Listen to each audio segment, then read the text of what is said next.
I'm Dr. Lynette Jones, and I'm a senior lecturer in the School of Physical Education, Sport and Exercise Sciences.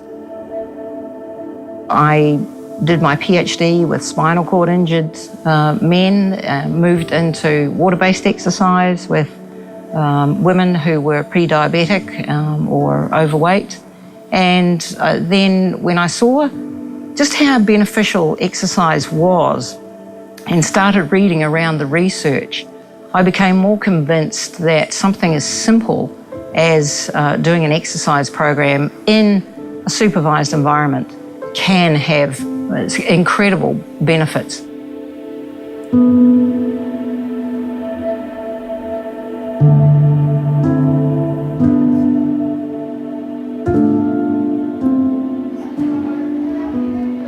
I supported my very close friend, Chrissy, through her 4 years with metastatic breast cancer that she was diagnosed in November of 2005. After 4 years of attending most of Chrissy's appointments with her, I got to know the oncology staff very well. And I'd seen that one of the things that Chrissy used to enjoy most of all was going for a walk in Ross Creek. And it became quite a ritual, and it was a nice time for her to actually be in a lovely environment, and we could just talk about all sorts of things. But the exercise was something that I started to see was beneficial for her. And it was a chance conversation that I had with one of the clinical nurse specialists in oncology who asked me about exercise when I was waiting for Chrissy to come for an MRI scan. That led to the development of the XPINCT program.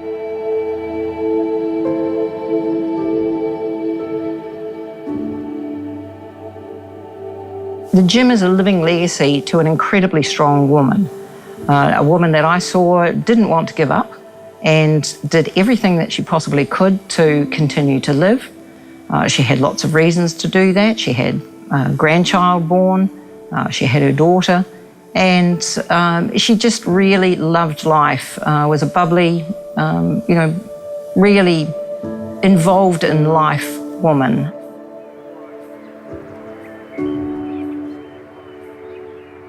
I've exercised all my life. Why do I do it? It's a habit. It's a habit that's grown over many, many years. It makes me feel really good. You've got cancer. Why on earth shouldn't you be able to keep yourself strong, healthy, and fit? And that, I think, is why I like to share the thoughts and feelings that I have around exercise and facilitate that for individuals who have had a cancer diagnosis.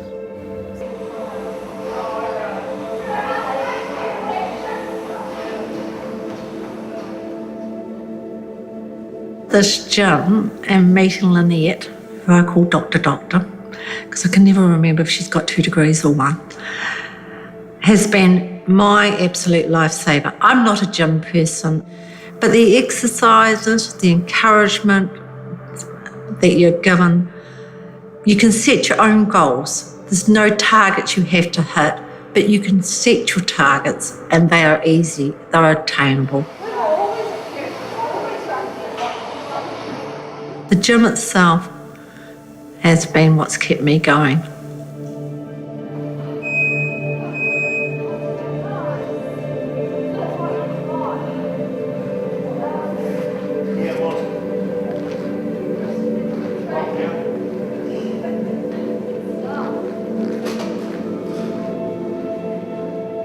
The gym to me has been nothing but positive. I've had great relief from coming to the gym. I like getting in there. It may not look like it at times, but I do actually enjoy coming here. You don't feel like it at the start, but when you're finished, you go away with a much better positive attitude to your life, to your day. It just gives you a better outlook. Many of us have not been gym freaks before. It's quite a new thing. So you come in here with a bit of apprehension about what you're going to be asked to do.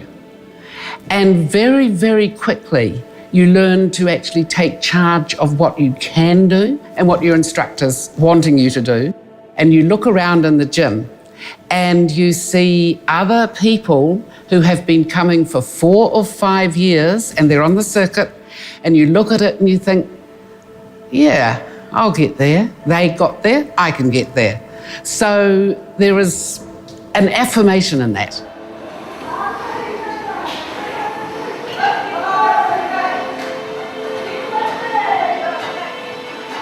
I bumped into Lynette one day and she was looking for some people for a student to take up her study for her honours or masters. And I agreed and came into the gym and have loved it ever since. We have a lot of laughs and a lot of fun, and sometimes we get told off because we're not actually exercising a lot. But that's what makes it special. That's what makes us together as a group of women. And, you know, we have one male here as well, and he gets teased a lot, but he is great. Coming to the X-Paint gym has been really great for me. There's been many an evening or when I've woken up in the morning thinking, oh, I just cannot be bothered going. And if I didn't have that booked in time, I probably would have made an excuse not to come. But of course, as soon as I get here, I really enjoy the workout and feel better for it. Of course, Lynette, who runs the program overall, when she comes in, she is much loved because she is so caring and compassionate about each person in this gym, and she set up this amazing program tailored to each one of us because of her own experiences and her own passion that this is what women in these situations need. My GP was absolutely horrified at the result that I was being diagnosed with breast cancer. He thought my lump was just a cyst, and it was only on my insistence that I went for some tests, and therefore he was, as I say, quite horrified that the result was breast cancer. And a week later, I was in his surgery and he told me that I had breast cancer, which was pretty amazing, which I found hard to believe because I was unaware that males got breast cancer, so it was pretty shocking news to me. After a week, the lump was still there. Every night and every morning I would check my breasts and it never disappeared. And I ended up making an appointment at the doctor's and getting it checked, and then going through the process of having fine needle aspirations and getting it diagnosed that I had breast cancer. And I went along still thinking it would just be something minor and that would be it for the day, but I went in and they were a bit concerned, and I had a mammogram and then some biopsies because they could also feel one of my lymph nodes was inflamed. So when I was having the ultrasound, the radiologist said she could see a change in the tissue or in the cells, so that it pretty much confirmed to me then that it was cancerous. And yeah, 3 days later, I found out. I noticed there was something wrong with my nipple on my left breast.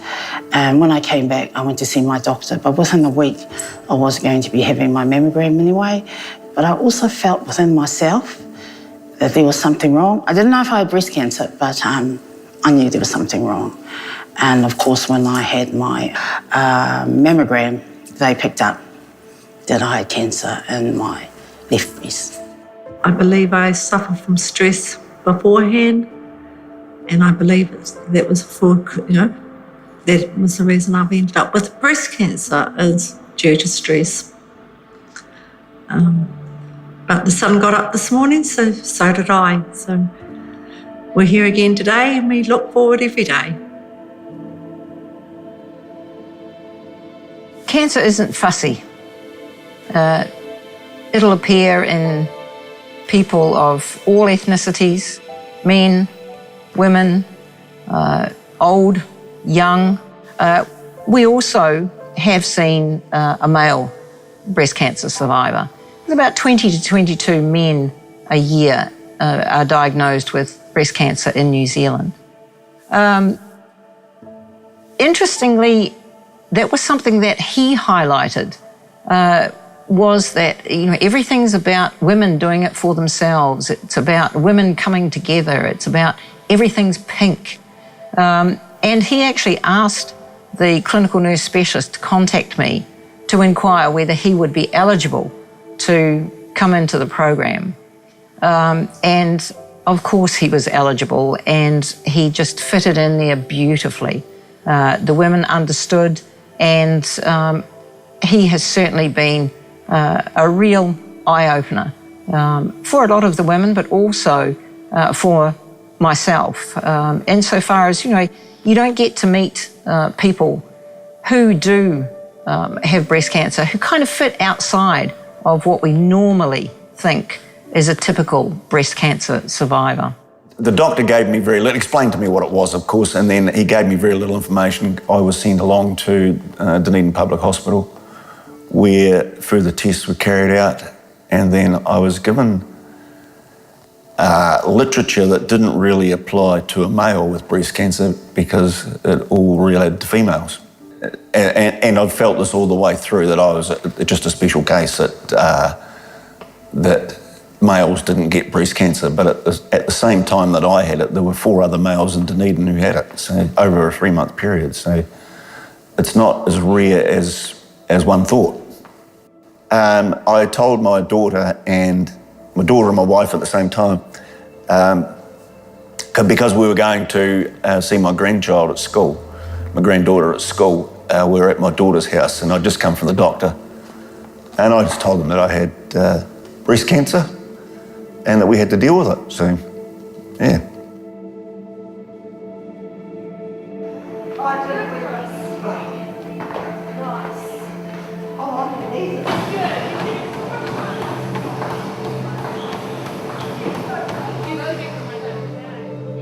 I couldn't put shoes on that I kind of had to bend down, and I found that really frustrating.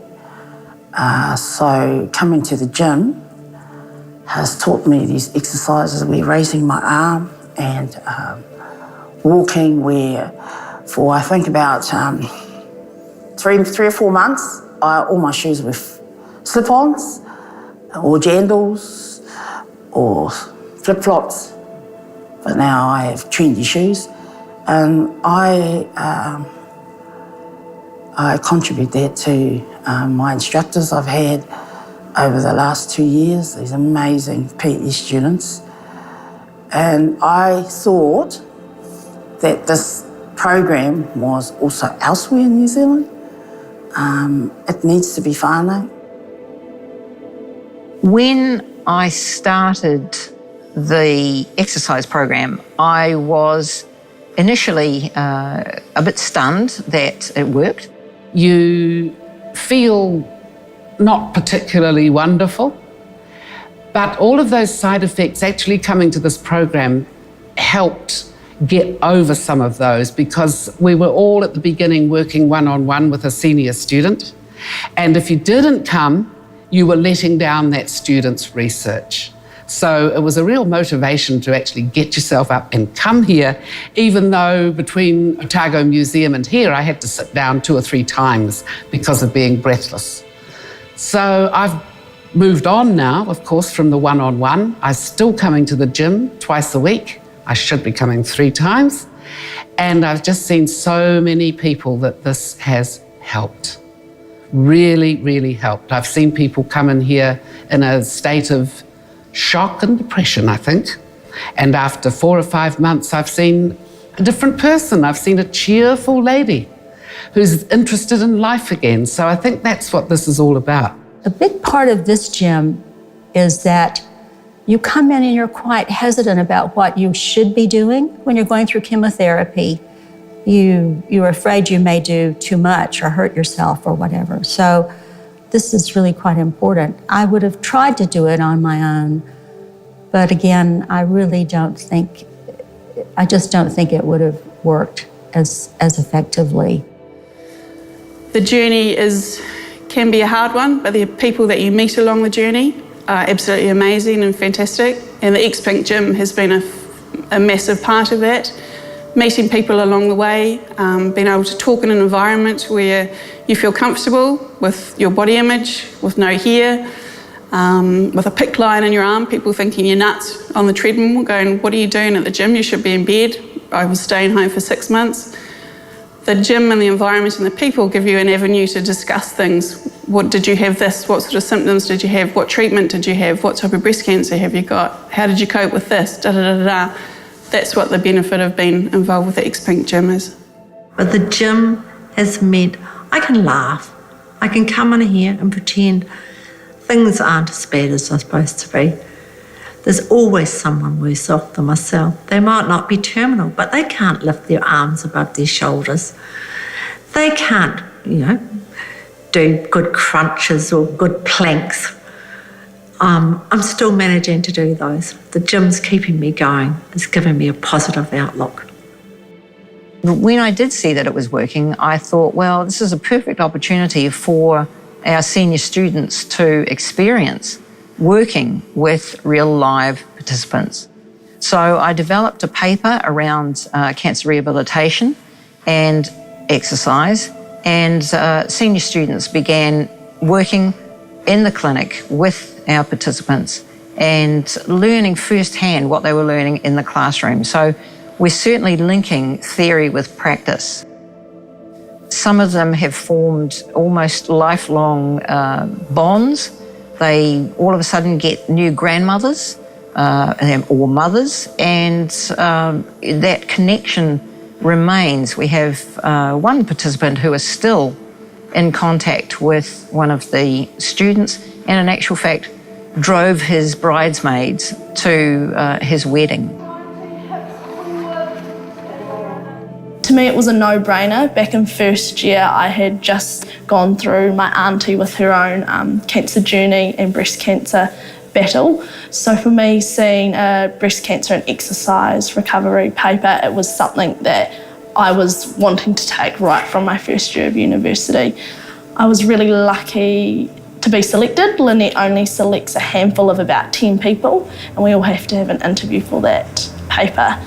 Halfway through the year, I was actually asked if I would consider sticking around for the following year, and this is where I am now. Summer is a great support in providing you with exercises that sometimes, because we're all, a lot of us are getting older now, and it's not just our cancer that we have struggles with. And so exercises are given to help us through different parts that may be breaking down, but we're still here doing, the hard work. Having an operation removed a lot of strength on my one side. So actually having helped to build up that strength and movement back into my side where I've had my mastectomy has just been awesome. And I feel like it's boosted my recovery exceptionally, and I just can't be more grateful than having the opportunity to come here. You might think, well, we could all do that somehow and gather together in some way to do that, but without the geographically located gym and the specific programs that we all go through, I think we would all drift apart. Because in going to another gym, you're having to make appearances regularly amongst fit, healthy people who have no experience or understanding of breast cancer, perhaps of any kind of physical suffering. The young and the beautiful, I think we'd all feel a little overwhelmed, whereas in our gym we can just completely be ourselves, look whatever we want to be or whatever we are at the time, whether it's without hair or eyebrows. It's our lifesaver. It would be devastating if we lost it. The worst case scenario for me would be losing funding and the clinic closing. They lose the opportunity, they lose the safety, they lose everything that they've been working hard towards keeping themselves fit, owning their own health outcome. If that's taken away, I have no idea what would happen. If the gym closed, I'd be gutted. I don't think I'd go to another one. It's because I enjoy chatting with the ladies. We all talk about the same thing, what drugs we're on, how the drugs are affecting us. And it's just a good social outing or a good social get-together for people with breast cancer. When we were faced with earlier this year the very real possibility of losing this program, I cried in Lynette's office. And I hadn't cried in ages, but I did tear up. And suddenly I realized just how much it means to me. Where would we go to find the support that we can give each other right now? There is nowhere. Yes, we can join up in another gym and we can do our exercises at home, but it's more than that. Yeah, we can never erase the footprints of our past. They will lead us to the path of the future. We will care for ourselves, and I think that's what this program has done for me. I'm not cancer, I'm Anne-Marie. And just because things are supposed to be bad doesn't mean to say they have to be. Have a laugh and enjoy each day. Cancer doesn't define who I am or anything like that. I'm still who I am. I love life and I'm going to keep living it. I am not cancer, I am Dee. I am not cancer. I am Janice. I'm not cancer, I'm Kirsten. I'm not cancer. I'm Natalie.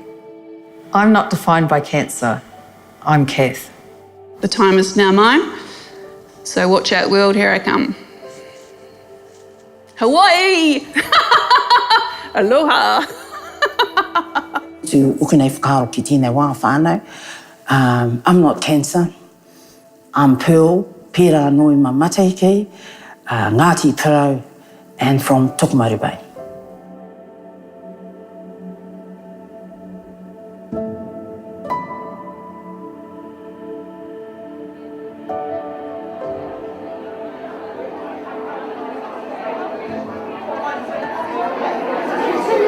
Birthday today. Happy birthday to you. Happy birthday to you. Happy birthday, dear Cinda. Happy birthday to you. It is difficult when people often say to me, oh, how's the clinic going, Lynette? And it's like, oh, really good, unfortunately. So it is good. It's good to be doing something that matters, and it matters to every one of us. Sometimes when people ask me, where I'm going, I say, I'm off to save my life. That's the way I see this program at the gym, that every time I go, I'm doing something about saving my life and taking responsibility for my health. And all of us here are ecstatic about the program, absolutely ecstatic. And I feel it is daily saving my life.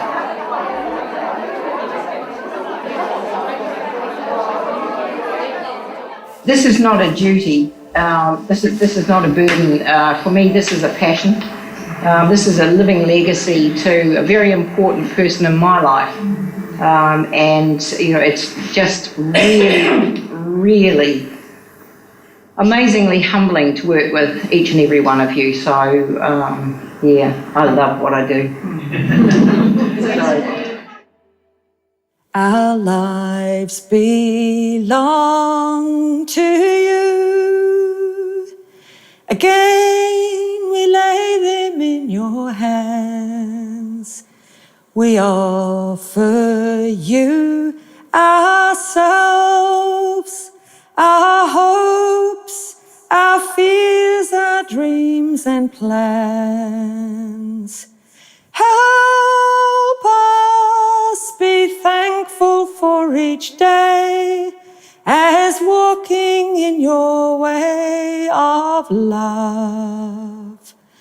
Always to say share and pray and follow on the one you gave.